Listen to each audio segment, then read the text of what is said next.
ఓం శ్రీమాత్రే నమః. నమస్కారం. మనం ఎంతో కష్టపడి సంపాదించిన సొమ్ముతో ఒక అందమైన ఇల్లు కట్టుకుంటాం. ఆ ఇంటి మీద మనకు ఎన్నో కలలు ఉంటాయి. కానీ ఆ ఇంట్లోకి వెళ్ళిన తర్వాత చాలామందికి కొన్ని ఇబ్బందులు మొదలవుతుంటాయి. ఎంత సంపాదించినా డబ్బు నిలవకపోవడం, ఆరోగ్య సమస్యలు పీడించడం, కుటుంబ సభ్యుల మధ్య చిన్న చిన్న విషయాలకే గొడవలు రావడం, ఇలాంటివి జరుగుతుంటే మనం ఒక్కసారి ఆలోచించాలి. మనం నివసిస్తున్న ఇల్లు వాస్తుపరంగా ఉందా లేదా అనేది చాలా ముఖ్యం. వాస్తు అనేది కేవలం దిశలకు సంబంధించిన విషయం మాత్రమే కాదు. అది మన చుట్టూ ఉన్నటువంటి పంచభూతాల శక్తిని క్రమబద్ధీకరించే ఒక గొప్ప శాస్త్రం. ఈరోజు ఈ ప్రత్యేక వీడియోలో మనం సింహద్వారం నుంచి మొదలుపెట్టి వంటగది, పడక గది, పూజ గది మరియు మనం డబ్బు దాచుకునే బీరువా వరకు కూడా ఇలా ప్రతి విషయంలోనూ పాటించాల్సిన సంపూర్ణ వాస్తు నియమాల గురించి చాలా వివరంగా మాట్లాడుకుందాం. మొదటగా ఇంటికి ప్రాణాధారమైన సింహద్వారం గురించి తెలుసుకుందాం. మన శరీరానికి నోరు ఎంత అవసరమో ఇంటికి సింహద్వారం కూడా అంతే ముఖ్యమైనది. మన ఇంటి లోపలికి ప్రాణశక్తి ప్రవేశించేది ఇక్కడి నుండే. అందుకే సింహద్వారం విషయంలో ఎట్టి పరిస్థితుల్లోనూ రాజీ పడకూడదు. వాస్తుశాస్త్రం ప్రకారం సింహద్వారానికి 2 తలుపులు ఉండటం అత్యంత శ్రేయస్కరం. దీనిని మంగళకరమైన ద్వారం అని అంటారు. 2 తలుపులు వెడల్పుగా తెరిచినప్పుడు అది అపరిమితమైన పాజిటివ్ ఎనర్జీని మరియు మహాలక్ష్మిని హృదయపూర్వకంగా ఆహ్వానించినట్లు అవుతుంది. ఇక్కడే మనం ఒక ముఖ్యమైన విషయాన్ని గుర్తుంచుకోవాలి.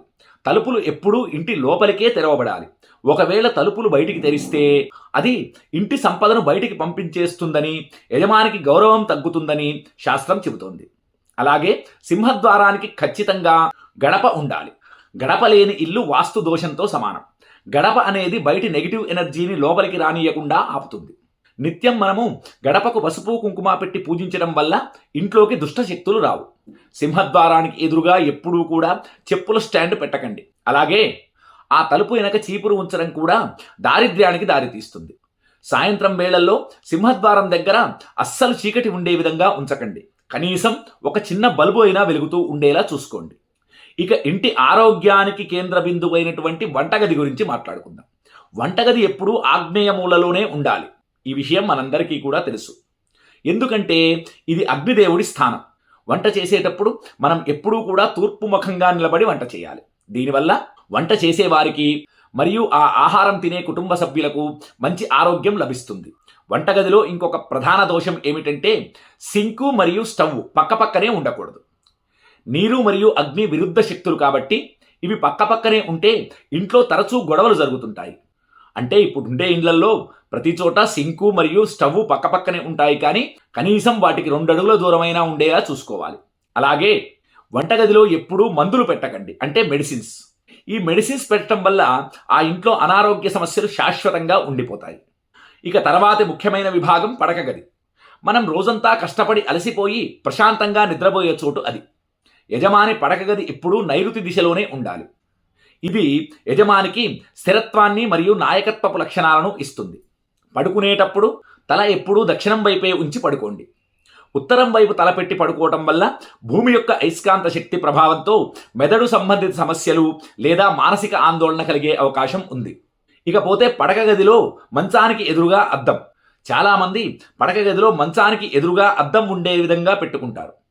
ఆ విధంగా మంచానికి ఎదురుగా అద్దం అస్సలు ఉండకూడదు. ఒకవేళ మీ ప్రతిబింబం నిద్రపోయేటప్పుడు అద్దంలో కనిపిస్తే అది శరీరంలోని శక్తిని తగ్గిస్తుంది. స్థలం లేక అద్దం ఎదురుగా ఉండే పరిస్థితి ఉంటే రాత్రిపూట దానిపై ఒక తెల్లటి వస్త్రాన్ని కప్పేయండి. ఇక ఇంటికి ఆత్మ వంటిది పూజ గది. పూజ గది ఎప్పుడూ కూడా ఈశాన్య మూలలో ఉండడం అత్యంత శుభప్రదం. ఈశాన్యం అనేది దేవుడికి సంబంధించిన మూల. ఎందుకంటే ఈశాన్యంలో ఎప్పుడూ కూడా పరమశివుడు కొలువై ఉంటాడు. పూజ చేసేటప్పుడు మనం తూర్పు లేదా ఉత్తరం వైపు ముఖం చేసి పూజించాలి. పూజ గదిలో ఎప్పుడూ విరిగిపోయినా పగిలిపోయినా ఫోటోలు, అలాగే పగిలిన విగ్రహాలు అస్సలు ఉంచకూడదు. ఇవి మీ ఇండ్లలో ఉంటే వెంటనే ప్రవహించే నీటిలో కలిపివేయండి. దేవుడి పటాలకు ఎప్పుడూ కూడా తాజా పూలతో అలంకరించండి. పూజ గదిలో అనవసరమైన సామాను లేదా పాత కాగితాలు, మన ఇంట్లో పనికిరాని వస్తువులు పెట్టకండి. అది ఎప్పుడూ ప్రశాంతంగా మరియు శుభ్రంగా ఉండాలి. ఇప్పుడు చాలామందికి ఉండే అతిపెద్ద సమస్య ఆర్థిక ఇబ్బందులు. సంపాదన బానే ఉన్నా డబ్బు నిలవకపోవడానికి కారణం బీరువా అమరికలో లోపం కావచ్చు. మీ ఇంట్లో బీరువాను ఎప్పుడూ కూడా గదిలో నైరుతి మూలలో ఉంచాలి. బీరువా వెనుక భాగం దక్షిణ గోడకు ఆనుకొని ఉండాలి. దాని తలుపులు తీసినప్పుడు అది ఉత్తరం వైపుకు తెరవబడాలి. ఉత్తరం కుబేర స్థానం కాబట్టి ఆ యొక్క కుబేరుడి యొక్క చూపు మన ధనంపై పడినప్పుడు ధనం అభివృద్ధి చెందుతుంది.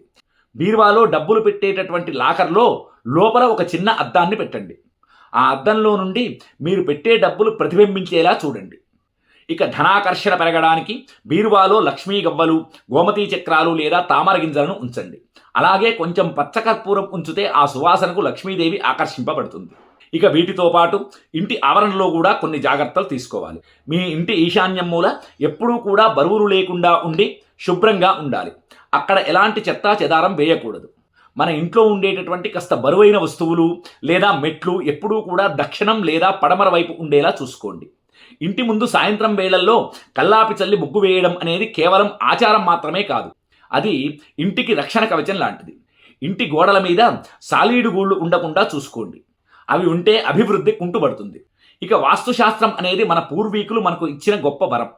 ఈ నియమాలు పాటించడం వల్ల మన ఇంట్లో పాజిటివ్ ఎనర్జీ పెరిగి మానసిక ప్రశాంతత లభిస్తుంది.